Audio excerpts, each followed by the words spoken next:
കേട്ടിട്ടുണ്ടോ? ഡാൻ ബിയർണർ എന്ന പര്യവേക്ഷകൻ ലോകത്തിൽ ഏറ്റവും ആരോഗ്യമുള്ള ദീർഘനാൾ ജീവിക്കുന്ന മനുഷ്യരുള്ള ചില പ്രദേശങ്ങളെ കണ്ടെത്തി അവയെ ബ്ലൂ സോണുകളായി രേഖപ്പെടുത്തി. ജപ്പാനിലെ ഒക്കിനാവ, ഇറ്റലിയിലെ സർഡീനിയ, കോസ്റ്റാറിക്കയിലെ നിക്കോയ, ഗ്രീസിലെ ഇക്കാറിയ, കാലിഫോർണിയയിലെ ലോമാ ലിൻഡ എന്നീ പ്രദേശങ്ങളാണ് ലോകത്തിലെ ബ്ലൂ സോണുകളായി അറിയപ്പെടുന്നത്. അപ്പോൾ ഇവിടെയുള്ളവയുടെ പ്രത്യേകത എന്താണ്? എന്തുകൊണ്ടാണ് ഇവരിൽ 100 വർഷം കടക്കുന്നത് അസാധാരണമല്ലാത്തത്? ഉയർന്ന ജീവിത നിലവാരത്തോടെ 100ാം വയസ്സിൽ പോലും ജീവിതം ആസ്വദിക്കാൻ നമുക്കും സാധ്യമാണോ? നോക്കാം. 9 പ്രത്യേക ജീവിത ശൈലികൾ എല്ലാ ബ്ലൂ സോണുകളും പങ്കിടുന്നു എന്ന് ഗവേഷണത്തിലൂടെ കണ്ടെത്തിയിട്ടുണ്ട്. പവർ 9 എന്ന് വിളിക്കുന്ന 9 ശീലങ്ങൾ അതേതൊക്കെയാണെന്ന് നോക്കാം. ജിമ്മിൽ പോവുകയും മാരത്തോൺ ഓടുകയും ചെയ്യുന്നതിനുപരി യന്ത്രങ്ങളുടെ സഹായമില്ലാതെ മറ്റു ജോലികൾ ചെയ്യുക. ഓരോ ദിവസവും ആരംഭിക്കുമ്പോൾ ജീവിതത്തിൽ ഒരു പർപ്പസ് മുന്നിലുണ്ടാവുക. മാനസിക സമ്മർദ്ദം കുറയ്ക്കാൻ വ്യത്യസ്ത മാർഗങ്ങൾ തിരഞ്ഞെടുക്കുക. അവ കുറച്ചു സമയം കൂടുതൽ ഉറങ്ങുന്നതാവാം, പ്രാർത്ഥിക്കുന്നതാവാം, അല്ലെങ്കിൽ കൂട്ടുകാരുമായി ഒത്തുകൂടുന്നതുമാകാം.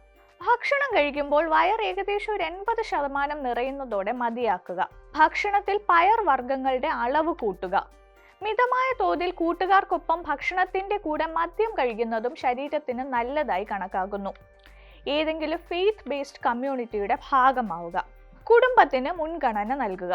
നമുക്ക് ചുറ്റുമുള്ള സോഷ്യൽ നെറ്റ്വർക്ക് സൂക്ഷിച്ചു തിരഞ്ഞെടുക്കുക. ഈ ചിട്ടകൾ ജീവിതത്തിൽ സ്വീകരിച്ചാൽ ജീവിതശൈലി മെച്ചപ്പെടുത്താനാകുമെന്ന് പറയപ്പെടുന്നു. നിലവിലുള്ള 5 ബ്ലൂ സോണുകളിലേക്ക് ഒരാളും കൂടി കടക്കുകയാണ്: സിംഗപ്പൂർ. ദശാബ്ദങ്ങൾക്ക് ശേഷമാണ് പുതിയൊരു പ്രദേശത്തെ ബ്ലൂ സോണായി അംഗീകരിക്കുന്നത്. ദീർഘകാലമായുള്ള സാംസ്കാരിക പാരമ്പര്യങ്ങൾ മൂലമാണ് മറ്റ് 5 പ്രദേശങ്ങളും ബ്ലൂ സോൺ മേഖലയായി മാറിയത്. പക്ഷെ സിംഗപ്പൂരിന്റെ സ്ഥിതി ഇതല്ല. അവിടുത്തെ മനുഷ്യരുടെ ചിന്താഗതിയാണ് സിംഗപ്പൂരിന് ഈ പദവി നേടിക്കൊടുത്തത്. സർക്കാർ സിഗരറ്റിനും മദ്യത്തിനും ഈടാക്കുന്ന കനത്ത നികുതി, പൊതു ഇടങ്ങളിലെ പുകവലി നിരോധനം, നിർബന്ധിത പോഷകാഹാര ലേബലിംഗ്, പാനീയങ്ങളിലെ പഞ്ചസാരയുടെ അളവ് കുറയ്ക്കൽ തുടങ്ങിയ നടപടികൾ പൊതുജനാരോഗ്യ അവബോധത്തിൽ ഉണ്ടാക്കിയ മാറ്റം ശ്രദ്ധേയമാക്കി. കൂടാതെ യൂണിവേഴ്സൽ ഹെൽത്ത് കെയർ കവറേജും രാജ്യം ഉറപ്പാക്കുന്നു. സ്വകാര്യ സേവനങ്ങളും സേവിങ്സ് ഫണ്ടുകളും ഉള്ളതിനാൽ ചികിത്സാ ചെലവും ഒരു പ്രശ്നമാകുന്നില്ല. പൊതുഗതാഗതം പ്രോത്സാഹിപ്പിക്കുന്നതിലൂടെ ദൈനംദിന വ്യായാമവും സാധ്യമാണ്.